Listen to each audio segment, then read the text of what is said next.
बिलावल भुट्टो गोवा में आए थे एससीओ समिट में, और आपने उनसे हाथ नहीं मिलाया, ज़्यादा बात नहीं की, और आपने उनको ऐसे करके पोलाइटली जाने के लिए कह दिया।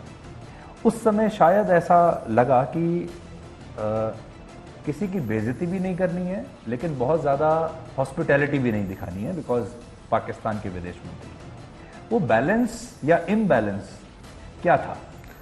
नहीं, देखिए उस समय इस विषय पे काफ़ी चर्चा हुई, प्रेस में चर्चा हुई। उस समय क्या हुआ कि वो आए थे एससीओ की मीटिंग, एससीओ के विदेश मंत्री की मीटिंग, और कूटनीति में देखिए उसकी अपनी मर्यादा होती कि जब आप किसी इवेंट पे आते हैं तो आप उस इवेंट, उसकी अपनी एजेंडा होती है, आप उस विषय पे रहते हैं। अब वो आए एससीओ मीटिंग पे और वो बात करने, क्योंकि उनके इंटरव्यू वगैरह थे, और वो गए किसी और लेन में कि अब वो कश्मीर पे बोले, उन्होंने आतंकवाद उसको जस्टिफाई किया एक किस्म से, हमारे इंटरनल अफेयर्स पे उन्होंने कुछ टिप्पणी की। अगर आप गलत लेन में उतरे हैं तो बाउंड टू हैव टक्कर तो होगा ना। क्या पीओके भी आपकी फॉरेन पॉलिसी का हिस्सा है? पीओके भारत का हिस्सा। नमस्कार, मैं हूं सुधीर चौधरी और सीधी बात में आपका स्वागत है। यह सीधी बात थोड़ा अलग है, थोड़ा स्पेशल है। आपको याद होगा सीधी बात के पिछले एपिसोड में हमारे खास मेहमान थे भारत के विदेश मंत्री डॉक्टर एस जयशंकर, और उनके साथ बातचीत का जो सिलसिला था वो ऐसा चला, लगातार सवाल जवाब इतने दिलचस्प होते चले गए कि समय समाप्त हो गया था उस दिन, लेकिन सवाल समाप्त नहीं हुए थे। इसलिए आज हम आपको डॉक्टर एस जयशंकर के उस इंटरव्यू का दूसरा भाग दिखा रहे हैं, और यकीन मानिए आज का जो एपिसोड आप देखने वाले हैं, यानी भाग 2 जो आप देखने वाले हैं, ये भाग 1 से भी कहीं ज्यादा दिलचस्प होगा। इसलिए डॉक्टर जयशंकर, आपका एक बार फिर से स्वागत है सीधी बात के इस दूसरे एपिसोड में। चाइना पॉलिसी अभी हमारी, चाइना में भी देखिए वही बात है, हमारा रिलेशनशिप, बहुत सारे लोग कहते हैं कि हम डी रिस्किंग कर रहे हैं, बहुत कह रहे हैं कि डी कपलिंग कर रहे हैं, बहुत लोग ये भी कहते हैं कि हमें चाइना से डील करने में अमेरिका की मदद की ज़रूरत पड़ेगी, इसलिए हम अमेरिका के करीब जा रहे हैं, और अमेरिका भी इसीलिए हमारे करीब आ रहा है because they will need us while dealing with China. तो चाइना पे हमारी क्या पॉलिसी है? चाइना पे हमारी पॉलिसी मैं संक्षिप्त में बताता हूँ। एक तो जो बॉर्डर जो है, जब राजीव गांधी 88 में गए थे, और उसके बाद जो हमारी बातचीत हुई उसके बाद, तो 93 और 96 में 2 एग्रीमेंट्स थे, और ये एग्रीमेंट्स जो थे इनके कारण जो बॉर्डर एरियाज़ में आपस में समझौता था कि पीस एंड ट्रैंक्विलिटी, माने आप भी फौज नहीं लाएंगे, बड़ी मात्रा में नहीं लाएंगे, ना मैं लाऊंगा, ये, और ये लिखित में।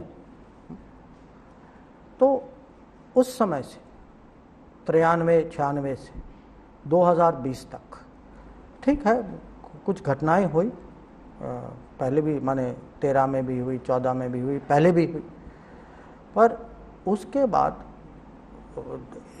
मैं कहूँगा 93 और 2020 के बीच में अगर आप ओवरऑल बॉर्डर सिचुएशन देखेंगे तो बॉर्डर सिचुएशन बहुत स्टेबल था। अब 2020 में बिना बताए, और अभी भी उन्होंने हमें ऐसा कुछ क्रेडिबल एक्सप्लेनेशन नहीं दिया कि उनके पॉलिसी में बदलावट क्यों आया, उन्होंने क्यों इस मात्रा में इनकी फ़ौज वो लद्दाख की ओर क्यों आई।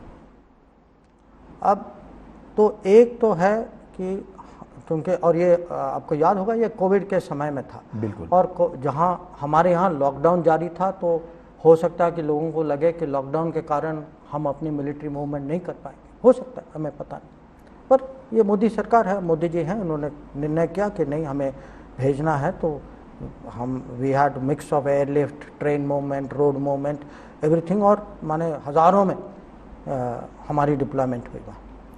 तो चलिए वो डिप्लॉयमेंट हुई, उसके बाद आप वो गलवान वलवान, और उसके बाद जो नेगोशिएशन है, वो एक कहानी। आपका जो प्रश्न है, क्योंकि इसका लिंक है इसलिए मैंने ये आपको थोड़े विस्तार में बताया। ये इकोनॉमिक स्टोरी जो है, इसमें क्या हुआ कि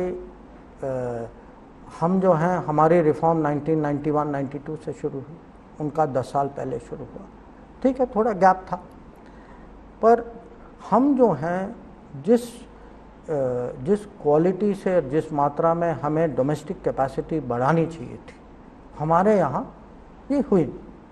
तो क्या हुआ कि हमारे जो हैं चीन के साथ इम्पोर्ट्स बढ़ने लगे, क्योंकि हमारे जो बिजनेस वाले जो थे उनको लगा कि भाई भारत में क्यों बनाए, चीन से और सस्ता मिल रहा है, तो उनकी निर्भरता जो है वो बढ़ती गई। जब मैं राजदूत था 2009 में, तो मैंने अपनी आवाज़ उठाई इसमें, मैंने कहा कि भाई ये ट्रेड गैप जो है ये चिंता का विषय है, हमें इस पर कुछ करना चाहिए। और उस समय सरकार में सोच थी कि हमें चाइना के साथ FTA फ्री ट्रेड एग्रीमेंट करना चाहिए। तो जो मैं जो कह रहा था वो उस समय मेजॉरिटी ओपिनियन नहीं था। तो अब पिछले 10 साल में ये अब पूरे देश में ये सोच बनी है कि हम जो हैं, हमारी निर्भरता चाइना पे बहुत ज़्यादा है। पर जो 20-30 साल की जो कहीं जो कमी रह गई है, वो आप इसको 5 साल में या 10 साल में तुरंत बदल नहीं सकते। तो बदलने हम कोशिश क्या करें सोल्यूशन के लिए? ये जो आपको जो आत्मनिर्भर भारत जो कहा जा रहा है, जो मेक इन इंडिया जो कहते हैं, जब कहते हैं कि ये प्रोडक्शन लिंक्ड इंसेंटिव की हाईटेक जो अलग अलग मैन्युफैक्चरिंग इंडस्ट्री को हम बढ़ावा दें, समर्थन करें, और जो सेमीकंडक्टर मिशन जैसे हैं, या जो टेलीकॉम में जो अभी जो 5G स्टैक जो मैंने इंडियन 5G स्टैक जो बनाया जा रहा है, ये उदाहरण हैं कि हम कोशिश कर रहे हैं कि अब कम से कम क्रिटिकल सेक्टर्स में हमें कहीं ना कहीं तो शुरू करना है। डीलिंक करना पड़ेगा हमें चाइना। मैं डीलिंक नहीं, हमें जो है, देखिए भारत जैसा देश, अब 1 मिनट चाइना को साइड पे रखें, मैं कहूँगा भारत जैसा देश जो है, हमें इस पे हमारी इंडिपेंडेंट कैपेसिटी होनी चाहिए। आज चाइना हो, कल भले कोई और हो। आप मुझे बताइए कि टेलीकॉम में अगर हमारे यहाँ वो टैलेंट है, वो टेक्नोलॉजी है, वो इनोवेशन है, वो बिजनेस है, जो 5G, आज हमारी 5G डिप्लॉयमेंट जो है इंडियन टेक्नोलॉजी से हो रही। हमारे यहाँ जब कोविड आया था तो मेड इन इंडिया और इन्वेंट इन इंडिया वैक्सीन था। तो हम में वो क्षमता है, हमें ऐसा सरकार चाहिए, ऐसे लीडर चाहिए जो भारत की टैलेंट पे विश्वास करते हैं। पर जो आप कह रहे हैं, देखिए ये बिजनेस हुआ, व्यापार हुआ, टेक्नोलॉजी हुआ, लेकिन चीन के साथ जब हम अपनी रिलेशनशिप को डिफाइन करते हैं तो हमें बहुत बड़ी मात्रा में फौज की, यानी डिफेंस, रक्षा, ये एक बहुत बड़ा एक मुद्दा है। आपको लगता है कि अगर कभी कोई इस तरह का मौका आता है तो अमेरिका हमारी मदद करेगा? We are using America for this और maybe America is using us for this? सही, आपके जो मेकिंग इट टू सिंपल, नहीं, ये जो शब्द के प्रयोग जो है, I would put it like this, diplomacy, जब आप रिलेशनशिप, रिश्तों की बात करते हैं, what is it? It is that आपका मेरा हित कहीं मिला हुआ है या एक ही दिशा में जा रहा है। तो अब चीन जैसा देश, अब चीन, आज का चीन कैसे बढ़ा, इस लेवल तक कैसे पहुंचा? क्योंकि उस समय अमेरिका का हित था कि चीन के साथ काम करें, क्योंकि उनकी जो उस समय जो मेन कॉम्पिटिटर जो थे वो सोवियत संघ था। तो दुनिया में इंटरनेशनल रिलेशंस में यही होता है कि देश जो हैं किसी के साथ कभी जुड़ते हैं, कभी एक दूसरे के साथ काम करते हैं, कभी नहीं करते। तो इसमें कोई बुराई नहीं है और ये स्वार्थ नहीं, ये किस्म से मैं कहूँगा कॉमन सेंस। तो हमें इसमें शर्माना नहीं चाहिए। पर मैं ये भी कहूँगा कि हमारे सॉल्यूशन जो है, हम ये ना सोचें कि हमारे सॉल्यूशन देश के बाहर हैं, कुछ हद में है, पर अगर फोकस हमारा बाहर जाएगा तो हम वही गलती करते जाएंगे। जैसे मैं आपको समझाऊं, चाइना, आप चाइना की बात करते हैं, आप 2 चेंज पिछले 9 साल के चेंज में देखिए। एक, हम हथियार इंपोर्ट करते थे। आज जो है अगर आप देखें कि किस मात्रा में वही चीज़ जो हम बाहर से इंपोर्ट करते थे, उनमें से कितनी चीज़ जो है आज मेड इन इंडिया में बन रही। और ये नहीं कि वो क्षमता तुरंत 2014 या 15 या 16 में, पहले भी था। यही था कि किसी सरकार की नीति नहीं थी कि अगर आपको जूते बनाने हैं या टेंट लेना है या हथियार भी बनाने, ये हम बना सकते। या दूसरी बात इंफ्रास्ट्रक्चर की, क्योंकि आज हमारी कमी, अगर मैं कहूँगा कहीं डिसएडवांटेज में थे हम, और वो इंफ्रास्ट्रक्चर कि आप जानते हैं कि पहले की सोच थी कि भाई इंफ्रास्ट्रक्चर तो ऐसे ही छोड़ दो, वो सीमा में अगर आप आ ही नहीं पाएंगे, वो आ ही नहीं पाएंगे। और इसका असर ये हुआ कि जब हमें डिप्लॉय करना था, हमारे जवानों को कितनी परेशानी थी, क्योंकि उनके लोग रोड में जीप में आते थे, गाड़ी में आते थे, हमें जो है म्यूल ट्रैक में जाना पड़ता था। और मैं कहूँगा पिछले 9 साल में अगर आप उपलब्धियों की बात करें, बॉर्डर इंफ्रास्ट्रक्चर में जो परिवर्तन आया है, कितने रोड बने हैं, कितने ब्रिजेस बने हैं, कितनी टनलिंग हुई है, ये दुगना तिगना 4 गुना बढ़ा है। इसमें मैं आपसे ये भी जानना चाहूँगा कि आपने यूपीए सरकार में भी काम किया जब डॉक्टर मनमोहन सिंह 10 साल तक प्रधानमंत्री थे, फिर आप यहाँ पर आए, यहाँ पर दोनों कैपेसिटीज़ में आपने काम किया। क्या अंतर आपको लगा? और एज अ डिप्लोमेट कभी आपको ऐसा लगा कि पुरानी रिजीम में आपके हाथ बंधे हुए थे, या फिर आप वो कर रहे थे जो आपका मन नहीं करता था करने के लिए? नहीं, ऐसा नहीं। देखिए, एक तो फ़र्क है कि आप यूपीए की बात कर रहे हैं, पर यूपीए के पहले भी सरकार थे। जब मैंने सर्विस शुरू की, उस शुरुआत में जनता गवर्नमेंट की सरकार थी, मोरारजी देसाई प्रधानमंत्री थे, तो मैंने वहाँ से इंदिरा गांधी, राजीव गांधी, वीपी सिंह सबके साथ किया। हाँ, पर जूनियर लेवल में किया। तो उस समय तो बहुत लोग, उनको पता भी नहीं था कि ये कौन है। पर मैं कहूँगा कि 2 फर्क है। एक कि आज जो है, जैसे मैंने आपको समझा कि मुझे एक होलिस्टिक अंडरस्टैंडिंग, जो कि अगर आप राष्ट्र सुरक्षा की बात करें, ये सुरक्षा जो है खाली हथियारों से नहीं होती या कूटनीति से नहीं होती। आपको इकोनॉमी का देखना होगा, इंफ्रास्ट्रक्चर का देखना होगा, टेक्नोलॉजी का देखना होगा।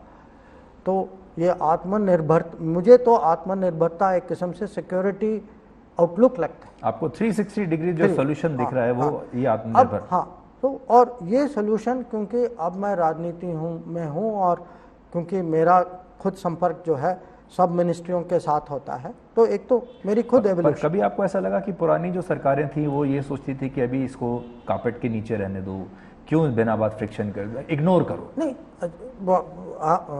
मैं दूसरे विषय पे आने वाला था। दूसरा है कि ये सरकार है, it is a different government, it is a much more nationalistic government. और जो कमिटमेंट जो है आज परिवर्तन लाने में, देश को बदलने में, टफ सोल्यूशन, माने कुछ चीज़ें सरकार ने की है which are not easy, which may not be popular, but उसको करना था, समय की मांग थी।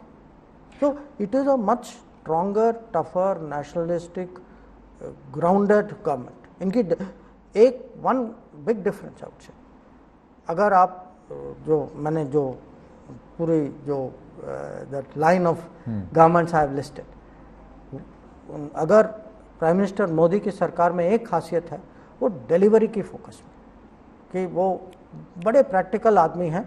कोई भी मीटिंग हो पर तुरंत उसका है कि भाई अब मुझे डिलीवरी समझाओ इस पर, और समझाओ नहीं, उसको कराओ, और मैं फीडबैक भी लूँगा, और मैं आपको अपने साइड से आपको ये भी बताऊंगा कि आपकी कमी कहाँ थी। आपको कभी ऐसा लगता है कि you are on a backfoot because जब आप बाहर जाते हैं या कुछ काम करते हैं तो भारत का जो विपक्ष है, specially leaders like Rahul Gandhi, वो कभी आपका साथ नहीं देते, बल्कि ये कहते हैं कि चीन जैसे विषयों पर आपको अपनी और समझ बढ़ाने की ज़रूरत है? Do you feel bad at the backfoot कि ऑपोजिशन को जहां सपोर्ट करना चाहिए था, कम से कम विदेश नीति में, और ऐसा होता था पहले कि ऑपोजिशन विदेश नीति में सपोर्ट करता है कई बार, लेकिन आपको कोई सपोर्ट नहीं मिला? नहीं, I am not on the backfoot, I hope I never look on the backfoot. You never do? नहीं, ऐसे would I like more national unity and consensus? Yes, of course. And not on I am also practical person. ये अपेक्षा कि भाई वो विपक्ष जो है हर चीज़ पे मान जाएगी या हर चीज़ पे सहमति बनेगी, माने पॉलिटिक्स कॉम्पिटिटिव होती है, मैं मानता हूँ। पर मुझे लगता है कुछ ऐसे सिचुएशन हैं, कुछ आप कहेंगे एक्सेप्शनल सिचुएशन, मुझे लगता है कुछ एक्सेप्शनल सिचुएशन में लोगों को माने इसमें सर्वसम्मति की ज़रूरत है। और हम माने ये हो सकता है, ये संभव। आपने देखा होगा 2015 में जब बांग्लादेश के साथ लैंड बाउंड्री एग्रीमेंट हुआ था, उस टाइम सब पार्टी माने थे, तो ये नहीं 15 में था ये। But the so-called Prime Minister in waiting, Mr. Rahul Gandhi, is not impressed with you. अब भाई मैं क्या करूं, अब I can be myself, sometimes they say beauty is in the eye of the beholder. पर आपके 46 साल के करियर को जब कोई ये कहता है कि आपको अपनी समझ बढ़ाने की ज़रूरत है, how do you feel? I feel कि बहुत बड़े गुरुजी होंगे, whose standards must be very high. Maybe you need to learn from him or maybe you need to meet him one day. No, I met him. अच्छा, कभी इस बारे में बात हुई? आपने कहा कि थोड़ा मुझे ज्ञान दीजिए आप? नहीं, यूजुअली हमारी जो मुलाकात जो होती है it is in parliamentary setting. विदेश मंत्री के तौर पर मुझे लगता है आपका जो सबसे बड़ा चैलेंज है वो G20 समिट में अब होने वाला है, जब शी जिनपिंग भी यहीं होंगे, व्लादिमीर पुतिन भी यहीं होंगे और जो बाइडन भी यहीं होंगे। How will you keep a balance between these three, जिसमें मैं बोलूँगा कि 3 धुरियाँ हैं, ये कैसे आप इसको मेंटेन करेंगे? और क्या आपको इस बात की कोई अभी से एक स्ट्रेस होता है कि somebody like Xi Jinping is coming, I hope he is coming, तो आप कैसे उस बैलेंस को मेंटेन करके रखेंगे? नहीं, सही, इसमें कोई ये कोई अचानक नहीं, ये कुछ अचानक तो नहीं हुआ। हमें पता था कि G20 की अध्यक्षता में जब समिट शिखर सम्मेलन में ये लोग वो 20 के 20 तो आएंगे, तो ये तो शुरू से इसकी प्लानिंग हो चुकी थी। और हमारे लिए तो माने डिप्लोमेसी तो में तो यही होता है ना कि अलग अलग देश आते हैं, कभी उनके बीच में तनाव होता है, कोई जटिल मुद्दा होता है। आजकल यूक्रेन का विषय जो है तो उसमें आप जानते हैं कि उसमें काफ़ी तनाव है, विवाद है। बहुत लोग ये कहते हैं कि अगर प्राइम मिनिस्टर मोदी और इंडिया चाहें तो वो यूक्रेन युद्ध को रुकवा सकते हैं या मीडिएट कर सकते हैं। Do you think we are in a position to do that, especially when mister Putin and Xi Jinping they will be here and Joe Biden will also be here? नहीं, G20 और Ukraine के युद्ध को आप अलग रखें। जैसे G20, हमारी शिकायत ये है कि G20 जो है ये एक किस्म से एक आर्थिक प्लेटफॉर्म कि इसकी अगर आप शुरुआत देखें, ये तब शुरू हुआ जब दुनिया की इकोनॉमी जो है वो 2008 के बाद वो बहुत बड़ी संकट में थी। तो हमारी शिकायत है कि जो काम जो G20 को करना चाहिए था, जो विषय जो उनके रेमिट में है, वो उसको नज़रअंदाज करके उनकी जो पूरी ध्यान जो है कहीं और गई। और वो विषय हैं कि आज ग्लोबल साउथ में जो अफ्रीका, लैटिन अमेरिका, एशिया, जो ऐसे क्षेत्र जो हैं, वहाँ कर्ज की बहुत बड़ी प्रॉब्लम है, डेट की बहुत बड़ी प्रॉब्लम है, ट्रेड व्यापार बहुत डिसरप्ट हो चुका है। वहाँ जो हेल्थ प्रोग्राम्स हैं कोविड के कारण बहुत उनको नुकसान पहुँचा है। अभी जो यूक्रेन के युद्ध के कारण, क्योंकि देखिए हम जो है अनाज इंपोर्ट नहीं करते, पर अब इजिप्ट जैसा देश या पूरा अफ्रीका जो है वो बहुत बड़े फूड इंपोर्टर है, बड़े एनर्जी इंपोर्टर है। तो जो एनर्जी इंपोर्टर हैं, फूड इंपोर्टर हैं, फर्टिलाइज़र इंपोर्टर हैं, तो ऐसे विषय जो है इसमें G20 को ध्यान देना चाहिए। दुनिया की अपेक्षा है, खासकर जो विकासशील देश, उनको लगता है कि भाई हमारा क्या होगा अगर आप लोग हमारे विषय को इसमें आप सोल्यूशन नहीं ढूंढेंगे। तो हमें जो है फोकस डेवलपमेंट पे रखना चाहिए। पर मैं मानता हूँ यूक्रेन का युद्ध जो है वो बहुत गंभीर विषय है। और हाँ, आप जानते हैं कि प्रधानमंत्री जो हैं प्रेसिडेंट जेलेंस्की से हाल ही में मिले थे जब हम जापान गए थे। उनकी प्रेसिडेंट पुतिन से बात होती रहती। तो हमें देखना होगा, क्योंकि आजकल तो लड़ाई चल रही, तो अंत में अगर कुछ मीडिएशन होगा, कुछ समझौता होगा, जो मेन पार्टीज़ हैं उनको तो अपना मन बनाना चाहिए ना। जब तक वो राजी ना हो, बात कैसे आगे बढ़ेगी? बट जैसा आपने कहा कि प्रधानमंत्री मोदी और राष्ट्रपति पुतिन की बातचीत आपस में होती रहती है, does it help this kind of chemistry और this kind of friendship? No, इसी chemistry always helps. I mean, आप इस संदर्भ में कह रहे हैं, आई वुड से इन डिप्लोमेसी अगर आप मेरे से पूछें what is the most valuable thing to you, I would say two things. One is chemistry. If you like me and I like you, believe me, हमारे आधे प्रॉब्लम्स तो ऐसे ही निकल जाएंगे। और दूसरी क्रेडिबिलिटी। अगर आपको लगता है कि भाई ये कुछ कहता है तो माने ये अपने वायदे का सच्चा है, वो करेगा। If you have credibility and chemistry, 75% actually of your diplomatic challenges are solved. It's a very important, two very important qualities in diplomacy. अब हम अपने आखिरी दौर में हैं। आखिर के एक दो क्वेश्चंस। लोग कहते हैं कि फॉरेन पॉलिसी चुनाव नहीं जिता सकती है। चुनाव होने वाले हैं, पूरी सरकार, पार्टी चुनाव की तैयारी कर रही है, आपकी पार्टी भी चुनाव में तैयारी कर रही है। आपको ऐसा लगता है कि 4 साल में जो कुछ आपने किया है वो कहीं इस सरकार को दोबारा सत्ता में आने में मदद कर सकता है, पार्टी को दोबारा मदद कर सकता है? देखिए, मुझे लगता है कि जब चुनाव होगा और जो हमारे वोटर्स जो हैं एक बार और सोचेंगे, तो उनके मन में होगा कि हमारे जो भी पार्टियां जो हैं, जो लीडर हैं, जो उनके सामने जो चॉइसेस हैं, कि जो सत्ता में हैं उनकी परफॉर्मेंस कैसे थी, और जो सत्ता में नहीं है और जो वो कह रहे हैं उसकी क्रेडिबिलिटी क्या है। क्योंकि ज़्यादातर जो अभी विपक्ष में है वो सत्ता में पहले रह चुके हैं, तो उनकी भी कुछ रिकॉर्ड है और लोग, पब्लिक तो पहचानती अंत में।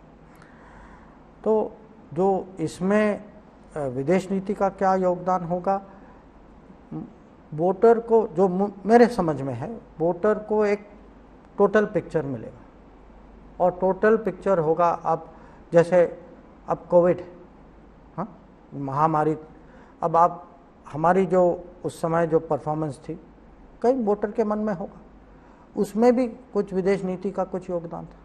या अगर कुछ ऐसे परिवार होंगे जो कहेंगे भाई हमारे बच्चे थे बाहर, या हमारा कोई भाई था, बहन थी, तो जो, और ये खाली जो संकट के समय में नहीं, जो आप जानते हैं कि आज भी बहुत सारे लोग बाहर जाते हैं, किसी का पासपोर्ट खो जाता है,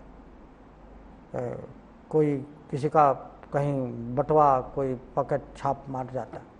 तो जो पब्लिक जो है, पब्लिक देखती है कि आजकल सरकार से कितनी सपोर्ट हमें मिलती, आज हम कितनी सुरक्षित हैं बाहर जाने में। या वो ये भी देखेंगे कि अब तेल की कीमत जो है, अब कहीं इसमें कूटनीति का भी कुछ योगदान था। और आपने जो फैसला किया रशिया से तेल लेने का, तो मैं कहूँगा आप इसको अलग नहीं देखिए, ये एक इंटीग्रेटेड पिक्चर है। ये हम जो हैं जब इलेक्शन में जाएंगे, हम अपने रिकॉर्ड को वोटर के सामने रखेंगे, उस रिकॉर्ड में फॉरेन पॉलिसी भी शामिल है। क्या ये सही है कि हम ऑयल इकोनॉमी को डी-डॉलराइजेशन उसमें करने की कोशिश कर रहे हैं, और हम रशिया को जो पैसा दे रहे हैं वो युआन में दे रहे हैं, और ये एक तरीके से हम maybe we are going via China? नहीं, say I saw some reports, you know, these are decisions which companies make, जो मेरे समझ में है lot of the earlier trading used to take place through other currencies, I think some Gulf currencies were used. तो अब dollar का प्रयोग क्यों नहीं होता, बिकॉज जो रिसीविंग पार्टी जो है उनके लिए वो डॉलर एक किस्म से मुसीबत है, क्योंकि वो डॉलर, उसकी अपनी सिस्टम होती है, उसमें आजकल कुछ प्रतिबंध लगे हुए हैं, तो उनके लिए वो अनुकूल नहीं है। तो आई वुड से this a very one of case कि आप रशिया के साथ इस स्थिति में, इस समय में डील कर रहे हैं, इसमें डॉलर की उपयोगिता जो है इस पर एक प्रश्न चिन्ह लगा हुआ है। पर ये जो मैं सुन रहा हूँ कि डी डॉलराइजेशन, ये किस्म से एक पॉलिटिकल नैरेटिव भी है। मैं आपको ये भी आपके ध्यान में लाना चाहूँगा, अगर आप पिछले 2 साल में देखें कि कौन सा करेंसी स्ट्रेंथन हुआ है सबसे ज़्यादा, डॉलर ही हुआ। क्योंकि जब भी ग्लोबल इकोनॉमी में कुछ होता है तो ये नेचुरल है कि सब डॉलर की तरफ जाते हैं। तो मुझे लगता है कि हमें इसके पॉलिटिक्स में फंसना नहीं चाहिए, परंतु हम जो हैं अभी 5th लार्जेस्ट इकोनॉमी, हमारी अगर आप पूरी ट्रेड देखें, ये बिलियंस में कहूँगा 770 बिलियन का ट्रेड है। तो हम आजकल एक इकोनॉमिक, कम से कम आर्थिक क्षेत्र में हम एक ताकत बन चुके हैं। जब हम इस लेवल पे आए हैं तो हमें भी सोचना होगा कि ये ट्रांजैक्शन जो है, अगर मान लीजिए भारत और उदाहरण के तौर पे हमारे पड़ोसी हैं बांग्लादेश, श्रीलंका, नेपाल या अफ्रीका के देश, अगर उनके पास रुपए हैं, वो उनका व्यापार भारत के साथ इतना बड़ा है, तो हमें कोई भी तीसरे करेंसी की ज़रूरत क्या है। तो ये हमें डायरेक्ट ट्रेड करने में फ़ायदा भी होता है, उसमें पैसे भी बचते हैं। और आजकल जब ये हम अब जानते हैं कि ये यूपीआई जो है, इसका भी हम प्रचार कर रहे हैं कि ये कैशलेस फ्लो, क्योंकि आप सिंगापुर के साथ जो मुझे इसका पिछले कुछ महीनों में बहुत फ़ायदा हुआ कि सिंगापुर से माने करोड़ों में रेमिटेंसेस आए हैं जो, और बिजनेस ट्रांजैक्शन हुए हैं जो बहुत स्मूथली हुए हैं और जो दोनों पार्टी के लिए लाभदायक है। अब मैं आपसे आखिर में ये बताऊंगा आपको कि जब चुनाव प्रचार होगा, जैसे मैंने कहा कि चुनाव होने वाला है, चुनाव प्रचार में आपके खिलाफ एक नैरेटिव चलेगा या विपक्ष के लोग एक बात जरूर कहेंगे, वो ये कि पाकिस्तान का कुछ बिगाड़ नहीं पाए और चीन से डर गए। इसका क्या जवाब देंगे आप? नहीं, मैं तो कहूँगा कि भारत की पब्लिक जानेगी थी कि दोनों झूठ हैं। दोनों झूठ हैं कि अगर आप आज देखें, पाकिस्तान के हालात देखें, पाकिस्तान की क्रेडिबिलिटी देखें, दुनिया के आतंकवाद पे, अगर आज दुनिया में आतंकवाद के खिलाफ एक विचारधारा है, ये कैसे बना? ये पश्चिमी देशों ने तो नहीं बनाया ना। अगर आप देखिए कि अलग अलग मंचों पे, G20 में भी, क्वाड में भी, अब हाल ही में पीएम अमेरिका गए थे, वहाँ के स्टेटमेंट में देखिए, कुछ ऐसे माने डेडिकेटेड प्लेटफॉर्म्स हैं जो यही विषय देखते हैं। एक कॉन्फ्रेंस है नो मनी फॉर टेरर। तो आज अगर मैं कहूँगा जो टेरर को डीलेजिटिमाइज करना जो है, ये किसका काम, पहले क्यों नहीं हुआ? और इसका तो मैं ये भी कहूँगा कि मैं, अगर आपको तुलना करना है तो आप 26/11 की तुलना करिए। लेकिन जितने मुखरता से आप पाकिस्तान के बारे में बोलते हैं, अच्छा नहीं, चीन में मुझे बोलने दीजिए ना। चीन के बारे में आप चीन का नाम ही नहीं लेते हैं। नहीं, कहाँ, अरे मैं पहले भी ले चुका हूँ, आपके सामने भी ले रहा हूँ। देखिए, चीन के बारे में मैं बहुत क्लियरली मैं आपको कहूँगा, और मैं पहले भी कह चुका कि जो हमारे जो अग्रीमेंट जो थे 93 के 96 के, चीन ने उसका उल्लंघन किया है। और आज जो है बॉर्डर एरियाज में सिचुएशन नॉर्मल नहीं है। और अगर सिचुएशन क्योंकि वो अपनी फ़ौज सीमा पे लाए हैं, हम भी, और हम इसको छुपाते नहीं, हमारी फ़ौज भी है वहाँ, उनकी डिप्लॉयमेंट है, हमारी डिप्लॉयमेंट भी, और उसके कारण तनाव है, ये भी मैं मानता हूँ। तनाव में कोई कमी नहीं आई है? नहीं, कुछ एरिया हैं, कुछ माने पॉइंट हैं जहाँ कुछ समझौता हुआ है, कुछ हैं जहाँ नहीं हुआ, पर हम पीछे हटेंगे नहीं कि अगर समझौता होगा, जैसे जहाँ हुआ है, या तो उस एरिया में वो भी पीछे हटे, हम भी पीछे हटे, ये नहीं कि एक तरफा हुआ है। तो हम आज अगर आप देखें, हमारे भारत की मिलिट्री डिप्लॉयमेंट जो है चीन के बॉर्डर पे उस संख्या में है जो हमारे इतिहास में कभी नहीं हुआ है, पहले कभी नहीं हुआ। और मैं आपको ये भी कहूँगा कि अगर आप बॉर्डर इंफ्रास्ट्रक्चर देखें, कि जितना बॉर्डर पहले जो बजट जो था बॉर्डर इंफ्रास्ट्रक्चर के लिए करीब 4,000 करोड़, 3,500-4,000 करोड़ था, अभी 14-15,000 करोड़। अब जवानों से पूछिए कि आज जो है उनकी माने पहले हालात क्या थी, अभी सुविधा क्या है। तो ये नहीं है कि कहीं ये एक मैं कहूँगा गलत नैरेटिव है, ये जानबूझ के ये फैलाया गया है और इसमें फैक्चुअल एरर्स। हमारा अब दुश्मन नंबर 1 कौन है, चीन है या पाकिस्तान है? नहीं देखिए, मैं विदेश नीति चलाता हूँ, मैं गिनती नहीं करता कि 1 कौन है 2 कौन है, मैं चुनौतियों को पहचानता हूँ। और मुझे इसमें कोई हिचकिचाहट नहीं कि कहने में कि चीन आज है चुनौती हमारे लिए। लेकिन नंबर 1 कहने में हिचकिचाहट है? नहीं, क्योंकि ऐसा है, वो अलग अलग है। वो एक तो आतंकवाद करते हैं और उससे जो थ्रेट जो है वो टेररिज्म का थ्रेट, दूसरा जो है वो डायरेक्ट मिलिट्री थ्रेट। तो माने मुझे 1 और 2 रैंक, क्योंकि ये अलग अलग हैं, जो कहते हैं ना एप्पल्स एंड ऑरेंजेस, तो इसको कंपेयर नहीं करिए। दोनों अपने अपने तरीके से हमारे लिए दोनों चुनौती है और हमें दोनों का सामना करना पड़ेगा।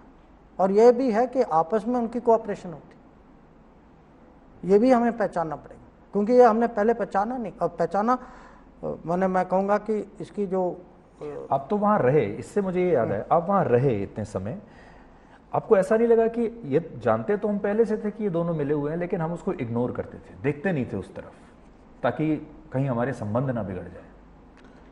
नहीं, आप जो कह रहे हैं इसमें कुछ तो सच्चाई है कि जो पहले जो सोच जो थी कि जितना अगर हम तरीके से निपटा सकें तो चलिए निपटा लेते, तो जो इसकी जो गंभीरता जो है और जो लॉन्ग टर्म जो इसकी जो दिशा जो जा रही थी, उसको लगता है लोगों ने पहचाना नहीं, पूरी तरह से पहचाना नहीं। अब मेरा आपसे आखिरी सवाल, आपने राज्यसभा से नॉमिनेशन भर दिया, इसका मतलब है कि आप दोबारा राज्यसभा में आ रहे हैं, लेकिन क्या आप लोकसभा का भी चुनाव लड़ना चाहेंगे? जैसे बहुत चर्चा है देश में कि नहीं, आप लोकसभा में भी आ सकते हैं, व्हाट डू यू थिंक? नहीं देखिए, आप तो राज्यसभा लोकसभा की बात कर रहे हैं, मैं तो अभी भी 4 साल बाद मैं हैरान हूँ कि मैं पॉलिटिक्स में, कि मेरे लिए ये यूज़ टू होना काफ़ी समय लगा है। और जो उस समय तो राज्यसभा एक किस्म से ऑब्वियस सोल्यूशन, तो अभी जो मैंने अभी नामांकन भरा है, तो अब अगले 6 साल तो मुझे लगता है कि वो राज्यसभा का सदस्य तो मैं हूँगा। आगे का क्या होगा अब? तो in a way are you denying you will not contest Lok Sabha? नहीं, see, I am saying that I did not. If you asked me on 30th of May, no, last time, if you asked me 4 days before, will you go into politics? I would have given you a different answer. हकीकत कुछ और। So, you know, life. See, one thing I learned in politics also: don't try to predict too much, especially about yourself. पर जिस तरीके से आप internet sensation एक बन गए हैं, आपके वीडियोस इतने वायरल हो गए हैं, और ख़ास तौर पे मैं देखता हूं कि हमारे यहाँ जो यूथ है, युवा जो है वो आपको बहुत पसंद करते हैं। अक्सर हमने देखा है कि युवाओं का विदेश नीति, विदेश मंत्री के से कुछ ज़्यादा लेना देना नहीं होता है, but the kind of popularity you enjoy, ये इससे पहले कभी कोई विदेश मंत्री इतना लोकप्रिय रहा नहीं होगा। तो आप तो अगर लोकसभा भी चाहें तो शायद जीत जाएंगे। Well, I will take you at your word, but as I said, right now my focus, I've just filled the nomination, so I will know by next week. But how do you feel जब आपको लगता है कि आप you are viral in the country और आपके जो आप अलग अलग जगहों पर बात बोलते हैं वो लोगों को बहुत पसंद आती है, लोग शेयर करते हैं एक दूसरे के साथ, व्हाट्सएप ग्रुप्स पर आपके वीडियोस आते हैं कि आपने कैसे वेस्टर्न कंट्रीज़ को जवाब दिया, आपने कैसे उनको एक्सपोज किया? नहीं, see, I honestly, most of the time जो सिचुएशन जो होता है ना, हाँ, जैसे अब मैं आपके साथ बैठा हूँ, आप मान लीजिए आप यू आर ए वेस्टर्न, तो हो सकता है कि नॉन वेस्टर्न भी हो। अब कैमरा के सामने now you are putting pressure on me, okay, अब मेरी ट्रेनिंग है, मैं प्रेशर ले लेता हूँ। अब आप मुझे टोकना शुरू कर देते हैं, then you start saying as though there is something morally or ethically or something. अब मैं जवाब नहीं दूंगा तो मैं और क्या करूँगा? I mean, I speak because I feel at the end of the day, we are, you know, a nation of 1.4 billion. I also have my respect, my self-respect, my standing. And after all, आज जो युवा पीढ़ी जो है, I will tell you one thing. I spend lot of time going to universities, meeting people. I obviously have children of my own. I see a confidence in them, you know. और जो आपने कहा कि पहले वो विदेश नीति पे इंटरेस्ट नहीं लेते थे, आज वो बड़े कनेक्टेड लोग हैं, बड़े ग्लोबलाइज्ड लोग हैं। आप हैरान होंगे कि क्या क्या वो जानते हैं और उनकी समझ क्या। तो हमारे यहाँ भी ये परिवर्तन आया, वो पुरानी युवा पीढ़ी नहीं थी जो, I mean, you and I have a difference obviously in age, but I would say हर 20 साल जो है there is a big change, and this time it's a real change, it's a huge change because they are so connected. उनको रुचि है दुनिया में, देखे take देखते हैं, they watch reels across the world. आपकी भी बहुत रील्स आती हैं आजकल। नहीं, अब आती होगी नहीं, but my point is this that But do you enjoy seeing yourself in so many reels, videos, it's like a star? No, look, to be honest, it is embarrassing at times. But I also, frankly, don't get, you know, most of the time I am busy in my own thing. But I will say this, to be very honest, when you have these interactions, उसमें एक तो you get some energy, I would say, you know, you talk to people and. But you also, they give you ideas, they put thoughts in your head, and they sometimes strengthen your resolve. You know, I will say this, all said and done, isko please do not take it in a this is said in a very sense of humility. But when you go on an international stage today, and you say, yes, I speak for India, that itself is a strength. You have that, it gives you that feeling.